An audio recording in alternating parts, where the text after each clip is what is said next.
Luke 15, verse 1. Now the tax collectors and sinners were all gathering around to hear Jesus. But the Pharisees and the teachers of the law muttered, "This man welcomes sinners and eats with them." Then Jesus told them this parable. Suppose one of you has 100 sheep and loses one of them. Doesn't he leave the 99 in the open country and go after the lost sheep until he finds it?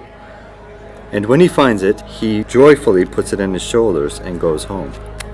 Then he calls his friends and neighbors together and says, "Rejoice with me! I've found my lost sheep." I tell you that in the same way there will be more rejoicing in heaven over one sinner who repents than over 99 righteous persons who do not need to repent. Or suppose a woman has 10 silver coins and loses one. Doesn't she light a lamp, sweep the house, and search carefully until she finds it? And when she finds it, she calls her friends and neighbors together and says, "Rejoice with me, I have found my lost coin." In the same way, I tell you, there is rejoicing in the presence of the angels of God over one sinner who repents. Jesus continued, There was a man who had 2 sons. The younger one said to his father, "Father, give me my share of the estate." So he divided his property between them. Not long after that, the younger son got together all he had, set off for a distant country, and there squandered his wealth in wild living. After he had spent everything, there was a severe famine in that whole country, and he began to be in need. So he went and hired himself out to a citizen of that country, who sent him to his fields to feed pigs. He longed to fill his stomach with the pods that pigs were eating, but no one gave him anything. When he came to his senses, he said, How many of my father's hired servants have food to spare? And here I am, starving to death.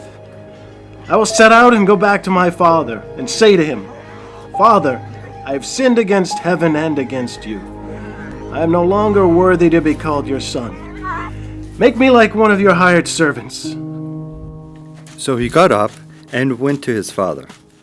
But while he was still a long way off, his father saw him, and filled with compassion for him, he ran to his son, threw his arms around him, and kissed him.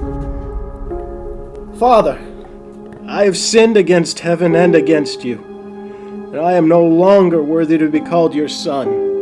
But the father said to his servants, "Quick, bring the best robe and put it on him. Put a ring on his finger and sandals on his feet. Bring the fattened calf and kill it. Let's have a feast and celebrate. For this son of mine was dead and is alive again. He was lost and is found." So they began to celebrate.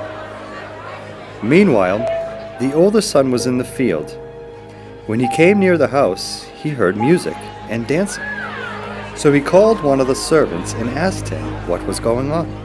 "Your brother has come, He replied, and your father has killed the fatted calf because he has him back safe and sound." The older brother became angry and refused to go in. So his father went out and pleaded with him.